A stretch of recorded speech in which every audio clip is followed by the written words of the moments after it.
Nadiskubre ng Department of Education na may mga pangalan at reference sa mga estudyante na ginamit ng 12 pribadong paaralan para kumubra ng benepisyo sa Senior High School Voucher Program.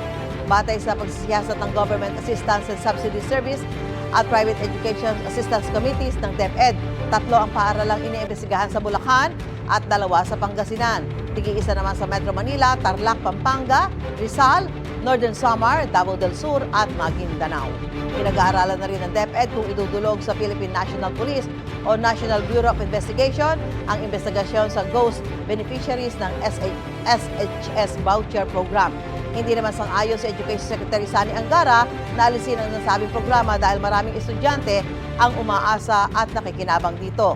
Makikiisa raw ang DepEd sa planong Senate inquiry para imbestigahan ang pananamantala sa voucher program. Yun ang kino-consider namin, especially to kasi usapin nga na dapat hindi lang yung pagpapatanggal lang sa kanila sa sistema ng vouchers, pati yung pahabulin sila sa asunto kung ano yung kung may talagang may kaso against them. Gusto mo bang mauna sa mga balita?